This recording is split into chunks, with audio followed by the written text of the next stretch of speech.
The rain came down in sheets, so thick it blurred the world into streaks of blue and red, the flashing lights reflecting off wet asphalt like a warning from the universe itself. Officer Ellie Parker stepped out of her patrol car on Maple Avenue, one hand resting on her belt, her boots splashing softly against the pavement. As she approached the silver sedan she had just pulled over, it should have been routine. Another speeder, another warning or ticket, another forgettable face. But the moment she looked through the rain-streaked window, she felt it. That quiet, unsettling sense that this stop was different. That something fragile and important was sitting right in front of her, waiting to be seen. The man behind the wheel looked exhausted in a way sleep alone could never fix. His shoulders were tense, his jaw set like someone holding himself together by sheer will. In the back seat, the small boy sat unusually still, his wide eyes following every movement Ellie made. The child's silence was louder than any crying would have been. Ellie leaned down to the window, rain dripping from the brim of her cap, and before her training could catch up with her heart, the words slipped out, half joking, half honest. "If you weren't married, I'd add my number to this ticket." The man's hands tightened on the steering wheel. His wedding ring caught the glow of the streetlight, a simple band, worn thin with time and memory. What Ellie didn't know yet was that the truth behind that ring would shake her assumptions, challenge her professionalism, and quietly change the direction of all their lives. His name was Mark Reynolds. He was 34, a widower, and the boy in the back seat was his son, David, 8 years old, already carrying more grief than most adults ever would. As rain drummed against the windshield, Mark apologized for speeding, explaining they were late for a doctor's appointment. Ellie's tones softened when she glanced at David, at the backpack covered in superhero patches, at the eyes that looked far older than 8 should allow. When Ellie returned to her car and ran Mark's information, she felt her chest tighten. Clean record. Widowed. The ring suddenly made sense, and with it came a rush of shame for her careless words. When she handed his documents back, she gave him a warning instead of a ticket. And something compelled her to ask if everything was okay. Mark hesitated, then told her the truth. That day marked 3 years since his wife's death. That after the appointment, they were going to the cemetery. Something broke open inside Ellie then. She apologized, quietly, sincerely. Mark admitted he hadn't been able to take the ring off yet. Their eyes met, and in that brief moment, 2 people who understood loss recognized it in each other.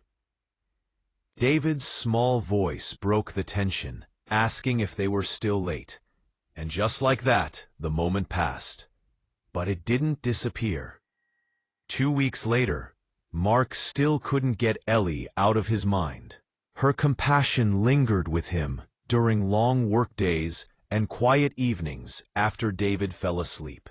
On a Saturday afternoon, he took David for ice cream, their small tradition since before Sarah died. Standing in line, he felt a tap on his shoulder. Ellie stood there in jeans and a white t-shirt, her badge replaced by an easy smile. Off-duty, human, real. They sat together outside, David happily devouring cookie dough ice cream, proudly announcing it had been his mom's favorite. Ellie handled the moment with grace, meeting David where he was, not flinching from his honesty. For the first time in years, Mark watched someone truly see his son, not as fragile glass, but as a whole, complex little human. That afternoon stretched longer than expected, filled with laughter, shared stories, and something dangerously close to hope. Ellie talked about becoming a police officer after losing her brother. Mark talked about architecture, about leaving a big firm to work from home so he could raise David himself. When Ellie handed him her number, written on the same notepad she used for tickets, Mark felt something shift inside him. Possibility, after years of survival. What Mark didn't yet know was that Ellie's life was already heavy with responsibility.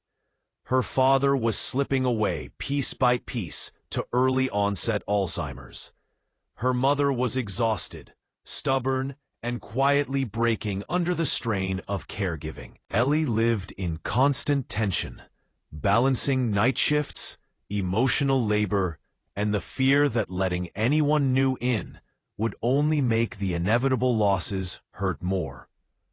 Still, she said yes when Mark invited her to the aquarium, and for a few hours, surrounded by glowing tanks and David's infectious excitement, life felt almost normal, almost easy, until Ellie's phone rang.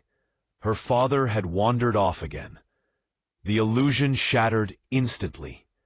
She left without hesitation, apologizing even as her heart raced with fear. Mark understood, more than understood. Family came first, always. Over the following weeks, their lives began to intertwine carefully, imperfectly. Dinners, movie nights, park outings. Ellie learned David's routines and fears. Mark learned the quiet signs of Ellie's exhaustion. They didn't talk about forever. They talked about next Friday, about dessert, about surviving the week. But love, even gentle love, doesn't exist in a vacuum. As summer faded into fall, the weight they carried grew heavier. Ellie's father declined faster. Her mother refused help. Mark was offered a major architectural project that demanded more time than he had to give. Missed events piled up. Promises were broken unintentionally. Tension crept in, where laughter once lived. The breaking point came on a rainy Tuesday evening. Ellie had promised to help David with a science project, something small but important to him. Instead, she was stuck in an emergency room after her father collapsed at home. Mark waited, trying to explain, trying to soothe a disappointed child whose losses already ran too deep. When Ellie finally arrived hours later, soaked and shaken, the silence between them was heavier than any argument. They didn't fight loudly. They spoke softly, carefully, which somehow hurt more. Ellie admitted she didn't know how to give more than she already was. Mark admitted he was afraid of watching another person he loved slowly disappear. The truth sat between them, raw and unavoidable. Love wasn't the problem. Timing and fear were. That night, Ellie went home alone. Mark sat on his porch long after David fell asleep, rain falling again, wondering if loving someone always meant choosing pain eventually. The days that followed were quiet. No texts, no plans, just space filled with doubt. Until David, with the brutal honesty only a child can offer, asked why Ellie hadn't come back. Mark realized then that protecting his heart wasn't protecting his son's. And Ellie, watching her father hum a song he no longer remembered learning, realized that avoiding love didn't stop loss. It only postponed joy. They met again at Scoops, the same ice cream parlor where it had all begun. No uniforms, no expectations, just two tired people choosing honesty over fear. They talked about boundaries, about asking for help, about not having to carry everything alone. Mark agreed to hire part-time help. Ellie convinced her mother to accept outside care. Small steps, brave ones. Life didn't magically become easier, but it became shared. Months later, on another rainy evening, Mark finally took off his wedding ring. Not because he stopped loving Sarah, but because he learned love doesn't end, it transforms. Ellie stood beside him, David between them, all three watching the rain fall like a quiet promise. Some encounters feel ordinary, until you look back and realize they saved you. That a traffic stop, an awkward sentence, a shared ice cream could reroute an entire life. Mark, Ellie, and David didn't find perfection. They found something better. Resilience, second chances, a family built not from absence of pain, but from the courage to keep going anyway. If this story moved you, let it remind you that healing isn't forgetting. It's choosing to live fully, even when your heart carries scars.